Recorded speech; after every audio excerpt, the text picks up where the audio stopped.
somewhere or about to, so we'll have Sam as long as we have Sam from The Athletic joining us right now. Good morning, Samuel. Good morning, David. How you doing today, buddy? I'm good. It's just me. Jason's enjoying his first day of vacation. So is that why you're flying and not on the TV screen? Because Jason's not here. No, there's a thing called All-Star Weekend that I'm heading off to. So no vacation for me, but I'm happy for the Ross family, so they're getting away. So the good news for you is, we don't have any dog distractions that you probably will deal with a little bit of airport ambient noise, but happy to be with you. Are you, did you say you're taking the family out to old Indianapolis? No. I said no vacation. No vacation. Gotcha. Because all due respect to Indianapolis, that's not on the short list. That's why I was asking. No, that's why I was asking. I was like, well, Indy in February. But my kids, I think a lot of kids have all or most of next week off. So I didn't know if you were pulling that or not. Well, good. No, we only got the one day. I think we got Monday, but we must be on different schedules. Yeah, my kids start school in July and end it in June, and they get like 5 weeks off for President's Day. So it's not like us, Sam, when we used to start the day after Labor Day. Remember that? I do. Times have changed, man. Times have changed. Let me put you on the spot here with a fun sports radio question. Yep. Are the Sacramento Kings the biggest enigma in the NBA? Yes. The other night after they beat the Nuggets, this relates to your question. Christian Brown from the Nuggets is talking to Nikola Jokic in the locker room, and he looks at his phone, and he is very confused by the New Orleans Pelicans. And he says, man, I can't figure these guys out. And I forget the teams, but he says, they beat this team, but they lost to that team. And I couldn't help myself. It was a little bit of a calculated risk because I don't know either of those guys all that well. I kind of interjected. I was like, well, not to interrupt, guys, but, that team that just took it to you tonight just lost to Detroit 2 nights ago. That's pretty ballsy, dude. What'd they say? They laughed a little bit. It did land. It was fine. And then Joker looked at me and he said, that's the NBA. Yeah, that's, I guess. I mean, it is. Yeah. And we see, look, every team has goofy losses. We've seen it time and time again. I mean, the defending champions, they're in the middle of a bad stretch right now. But it's just, I don't know, man. The Kings, whether it's blowing the lead against the Bucks, blowing the bigger, what do we always say? 1,245 games since a team blew a lead that late, like the Kings did versus Phoenix a couple weeks ago. Portland on the road, Charlotte at home, Detroit at home. But then this is also the same team that has beaten Minnesota, beaten Oklahoma City, they're 3-0 versus Denver. And it makes you kind of wonder, are they a first-round exit team playing like a two-time defending champ and coasting through the season, or is there something else going on? I think matchups impact them greater than most. I think that's part of it. OKC is a pretty good matchup, although they obviously got run the other day. Denver's a good matchup. New Orleans is a terrible matchup. Yeah. The Clippers come to mind. They have not beat the Clippers, right? They have not, I believe, beat the Clippers, no. Yeah, so I think, honestly, just some of their size deficiencies down low and their defensive vulnerabilities get exposed in certain matchups. I also think more recently that, it's kind of like which De'Aaron Fox are you going to get plays a big part. They don't win that game last night if De'Aaron doesn't go bonkers. Yeah. Dave, I need you to talk for 30 seconds. Give me one moment. No problem. I think Sam's going through security right now. What would be hilarious is if Sam got picked as the random guy that gets checked at security. What would be even funnier than that is if we were on StreamYard right now and we could actually see Sam getting patted down as he is on his way out to Indianapolis for the All-Star game. As somebody mentioned on the chat, Sabonis, Fox, they don't get an All-Star berth. Sam Amick does. Is there something wrong with that? Probably. And yes, by the way, Clippers, 2 matchups with the Clippers so far. The first one, remember, that was the one they didn't even show up for, although Fox had 40. They lost 131-117 at home. That was the day after they had that comeback and finally beat Golden State 124-123. And then a few weeks later, they lost by 20 in LA against the Clippers. All right, we're back, buddy. Well, did you make it through security okay? Were you chosen for the random pat down? See, that'd be fun. I wish I was. I should just let you believe that it was security, because that's like something that I couldn't control. I'm just going to be a nice, honest person and admit to you that I really needed this coffee today, so I was getting coffee. I'm gonna, you know what? I want to break off this normal conversation, because that's what we do. I want to ask you some travel questions, Sam. Okay. Number one, do you have I assume you have TSA pre-check? Funny you ask. Yes, I do, but I didn't for years. And literally today is the first day that I used it ever. Really? Yeah, and it was a lifesaver, because I checked a bag, because Indy's so cold, all my clothes were massive, and so the checking the bag took forever. But then pre-TSA came in the clutch, so that was very nice. So let me ask you this, Sam. I'm going to turn this into a commercial right now. It's fair to say that you travel more than the average bear, right? I know you don't travel as much as you used to, but NBA season hits, you're traveling a decent clip, right? And then you try to do one or two things with the family. So are you still traveling at least enough? What do you mean enough? What is enough? Well, because here's where I was going, Sam, and I imagine you're a guy with a good credit score. So I want to tell you a little bit about the American Express Platinum card, okay? Because number one, all right, first off, it's like $600 a year for the card, okay? Oh, my God, right? Like, that's a lot. It truly is a lot of money. But they pay for your TSA, and the one you really need to get is Clear. If you don't have Clear, you ain't living life, man. They do a scan of your eyes, and then they take you. Let me interject. I'm a little context. I have an American Express card. It's a Marriott card. I don't think it's all the way to the platinum. It's not cheap, but it's not $600. So you're telling me I should upgrade? Yes, because in exchange for the price you're paying, your TSA gets paid for. Your Clear gets paid for, which is like TSA on steroids. Bro, they scan your eyes and they take you directly to the front of the line past the TSA people, to the point where you're almost uncomfortable, because they lead you past everybody and just roll you right through. Instead of waiting to get a coffee, you could have gone into the escape lounge at Sac Airport, where it's free. So that's the thing. So that's the thing. Yeah. I do have a little bit of FOMO, because my American Express doesn't get escape lounge done. Yeah. I might have snuck in a couple times, because I'm that kind of guy. You are. Also, the Clear, I know your listeners really logged on. They love this. Your travel stuff. Jason's gone. That's what happens. Since you brought it up, this is the thing. I got kind of forced into buying Clear a couple months ago when I was in such a rush and was going to miss a flight in Denver if I didn't have Clear. The question I have for you is, I was probably not going to renew it next year. What is the point of having Clear when you have free TSA? Because Clear gets you past the TSA. You and I both know the TSA has become so widespread that there's times where, when it's busy enough, even the TSA line is going to be a little bit crazy. Clear is like TSA VIP in the sense that it gets you. They will walk you to the front of the TSA line. I got you. And it's almost like, it's instant almost, because not enough people have it. Now, not every airport has Clear, but most of the major ones do. On top of that, you get a $25 a month Uber credit. You get $50 in December. So that right there, when you're landing and you're traveling around, there's your Uber credits right there. And there's about 900 other benefits I could tell you about off the air. I'm just telling you, it changed my travel life a couple years ago.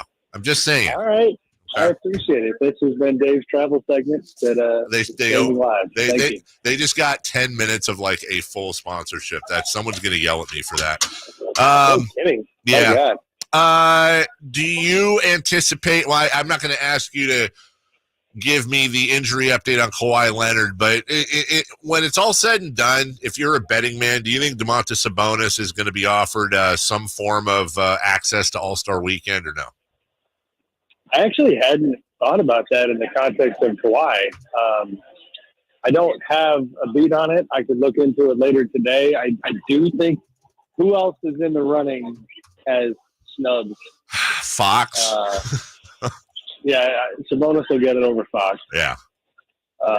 Especially, this is not supposed to come into play, but like, the way Domas has played since getting snubbed, and then, triple doubles and beating Jokic, multiple times in a week. National television games where you can, even though they lost to Phoenix, he destroyed the Subs that night. And, the profile gets a little bump as a result. So, I had not actually pondered that option, but if Kawhi is out, which even if he's like borderline, you and I both know that Kawhi being Kawhi, I mean, he's already playing so much this year, I could see him just bowing out. So maybe the Kings fans will get themselves an all-star after all. What do you think of the smoke, if not fire, some of your colleagues were talking about recently with the idea of LeBron James and Steph Curry uniting in Golden State? Is that all smoke? Any fire there? What was your take when you heard that? And I'm sure you heard a little bit of it before it broke. Well, my friend, you're usually, with your 2 subscriptions to our website, you're usually still on top of things. But you should read my 1,600-word story on the topic. I did. I just know everybody else did, and I wanted to lead you in. And full credit, it wasn't just me, Anthony Slater, Jovan Buha, and I, Lakers and Warriors beat writers, respectively. We jumped all over it. But we don't often, I'm just being real and honest, because we talk about media stuff sometimes. We're competitive, right? So a lot of times we're a little stubborn to like jump on a story that somebody else broke. But it was like, hey, listen, ESPN did a nice job. They broke that story of the Warriors and Lakers talking about LeBron. But we thought there was more ground to cover there. And so, we did our thing. And the smoke is not that he's going to play for the Warriors. The smoke, and this is the kind of stuff I love, is that it just revealed some truths about LeBron's relationship with the Lakers, which is that it's been tenuous enough recently that a lot of rival teams are now of the belief that he would be open to leaving. Now, that being said, he was forced into basically answering that question partly because the Warriors called, and it was Joe Lacob talking to Jeannie Buss directly. And so Jeannie says, you know what? I have no interest in trading him. If you would like to know his state of mind, feel free to call his agent, a guy by the name of Rich Paul. Huh. And they called Rich, and Rich said, no, we're not going anywhere. So, it was almost, I told someone yesterday, like somebody, the Lakers and LeBron seem to it's like they have to renew their vows every year lately. But they did do that. But this summer's going to be potentially kind of wild. I think the smart money still is on him staying in LA, but I think the Bronny factor is big. I had a prominent NBA person, not part of the Lakers, say yesterday that they definitely think that Bronny is a huge factor. And so teams are looking at the idea of getting Bronny to get LeBron. And then on the Warriors side, I think it shows that Joe Lacob is still hanging on to the, trying to maximize the Steph Curry era and shooting for the stars. And they're going to keep looking at big names, as big as they get, and see if they can get lucky. It's fascinating because we're talking about a guy who's going to be 40 years old next year. And he controls his own destiny, as you know, in the sense that he has a $51.5 million player option, but he could opt out. And the whole Bronny thing is interesting because as far as from what I've read, there's no way in hell this guy gets drafted if he's, Fred Smith this year. He's 19 years old. He'll be 20 in October. That there's no way if he declared he'd be anywhere near a second-round pick, yet if it means you can get 40-year-old LeBron and everything that comes with it, Sam, could we be sitting here realistically in a situation where if Bronny were to declare, we've got GMs in the first round of the NBA draft saying, how high do we want to draft this kid knowing that LeBron James will likely come with him? And I think that's unprecedented if that's the case. It is. I don't have total clarity of the market, but I do know of at least one other Western Conference team that in the past has, actually tried to come up with a plan to kind of get LeBron out of LA. And, they didn't ultimately go down that road, but it makes you think that door could be open again. I think there could be others like him. The calculus to me is, all right, how short is your runway? The Warriors have a short runway because Steph is 35. Right. So if they can get 2 good years out of LeBron, that's great. Most teams are not like that. Philadelphia, as ESPN reported, called. Philly, Joel Embiid's health means you have a short runway. Yeah. Like, we got to go. So, a lot of teams, not a lot, I think a fair number of teams would look at it because the guy is still playing out of his mind. He can sign with the Lakers. There's an over 38 rule that limits him to a 3-year extension. So that's the other contract that could be on the table this year. The Lakers can pay him a lot more money than everybody else. That matters because this guy, let's not forget, this guy wants to buy an NBA team. Right. And so, yes, he's rich, but he's not that rich. And he needs to keep adding to the bank account. A lot of layers to it. Super interesting. And I think, again, the summer will be fascinating. Hey, not to ask you anything, you want to keep on the down low, but you mentioned a Western Conference team that had done that. Did they, just to keep it secret, did that team rhyme with Sacramento? It did not. Okay, just checking. Speaking of Sacramento, going into the All-Star break, I know you and I both said when we asked last week, would we be surprised if the Kings didn't make any moves? We both felt like they'd at least make a minor move. Therefore, we're both a little surprised that Monte McNair stuck with things. But now that you've had a little bit of post-mortem, does it surprise you as much that he decided to stick with the hand he has? It does. It does. I mean, you've heard since then this kind of idea and this narrative. It just got loud here, buddy. Can you hear me okay? Yeah, I can hear you. Right. This idea that, they decided to just, lean into the top 7, to let things evolve and grow. It's a group thing with them, but specifically Mike Brown kind of feeling like he wanted this group to have more time. I mean, that sounds nice, but it's obviously a response to the market and what they thought was possible and not possible out there. And like I wrote after the trade deadline, in hindsight, what is very clear is that their big decisions came pretty early. Like the Siakam deal that right. seemed like they got fairly close and then didn't ultimately go down. The OG Anunoby deal, of all of them, I think the OG one, like if I was Joe Blow fan looking to focus on something that is fair to to agree with or not agree with, potentially criticize, is like OG Anunoby is a free agent this summer. Now, granted, he got hurt with the Knicks, but in his short time with the Knicks, he's made a massive impact on their team. And you could make the argument that he would have done the same to the Kings. They just cooled on him. They were not excited about the idea of paying him $40 million this summer. Which again, that's a huge number, and you're going to have to pay Keegan Murray here in a couple of years. And so I get it.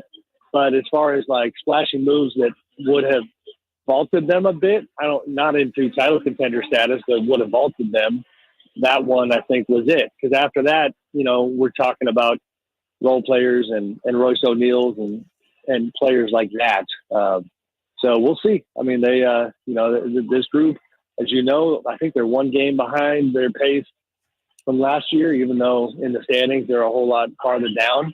And then after the All-Star break last year, they had a nice little surge. We'll see if they can do it again. Well, and just to kind of land that plane, it's interesting with Monte McNair now in his, 3rd year as the GM, I think, the defending executive of the year. It is hard to put a finger on this guy because it seems like, you'll remember back before the Tyrese Halliburton move, the whole thing was this guy didn't do anything. He's not going to move. He doesn't make any moves. And then all of a sudden he explodes and does that. And then the Herter follow-up and the Malik Monk thing and all that. Now we're kind of back to where you're kind of hearing some of the same whispers like, hey, dude, are you going to do something? Which kind of makes me go, oh, my God, what has this guy got in store this summer or next year? This is a Daryl Morey guy, by the way. Yeah, no, he's a big game hunter, so to speak. He's from that kind of, ethos. And you're right. I mean, the one massive move he made paid off, and it's been a good move. And, we'll see. The other thing, they're a little bit analogous to the Lakers in this sense, and I don't have all the info at top of mind, but I think I'm accurate in saying this. Like, the Lakers standing pat at the deadline opened up some real possibilities for them this summer in terms of draft assets. I mean, that's the other game plan here, is that midseason trades are tough to pull off and don't always, really land. Saving your powder for the offseason, and you can maybe go even bigger. The Kings, of course, have the draft pick situation where they've got to make sure they make the playoffs, so that the pick conveys. Do I have that correct? With Herder? Yeah, the Herder pick. Yeah. It's lottery protected. Yes. Yeah. So better to move that along, I think, and have access to your other picks. Hopefully I'm processing that accurately. But, it's, I guess, generally speaking, the off-season versus mid-season calculus, I think sometimes gets overlooked by media and fans in terms of, just strategy, if that makes sense. Like, everything is rushed and hurried and risky mid-season. Off-season lends itself to, more research, more data, more time, and maybe that's part of what their thinking was. The number one thing to do in Indianapolis, according to TripAdvisor, is the Children's Museum of Indianapolis, followed by the Indianapolis Motor Speedway Museum, and then the Benjamin Harrison Presidential Site. Wasn't he the guy that died after 2 weeks? Anyways, so good luck. I think I should, I'm hoping that former King, local legend, Brad Miller is listening to your fine program. I think Brad has my number, although full disclosure, I saw Brad from a distance the other day. I felt bad I didn't say hi. I was kind of in a rush. As an aside, but I know we got to go. You'll love this. Brad, I don't think intentionally, but kind of trolling Michael Malone a little bit. He sees Michael Malone walk by and made some comment about, Michael, and he says hi to him real quick. And I think he told him, he's just like, I was happy you guys had a back-to-back. Thanks, buddy. Or something like that.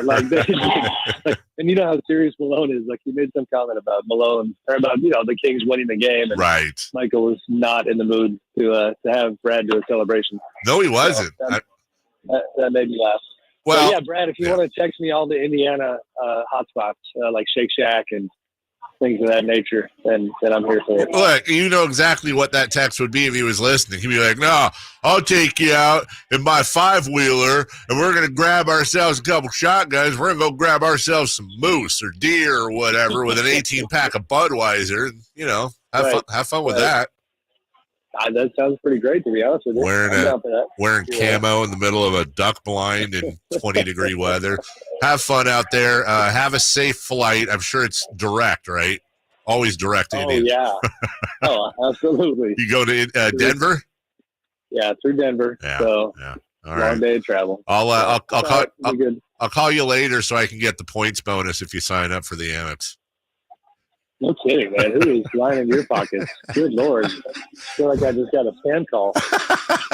Have a safe flight, and we'll see you when you get back. Thanks, buddy. See you, buddy. All right, take care. That's Sam Amick. Kind enough to join us from the airport, where he is off to. What a great, I hope he appreciates it. What a great thing. I wonder if a little kid Sam in his class with his glasses and his ginger hair, whatever he was thinking back in the day, someday I'm going to get paid to fly to the All-Star game and talk to professional athletes and hobnob with the media colleagues I have, turn out a couple of stories, stay in a nice hotel and fly back. Good for him. Ex-Sacramento Bee beat writer for the Kings made good. Sam Amick. His career is on fire, and he can afford, speaking of, some fire wings with their 21 different flavors.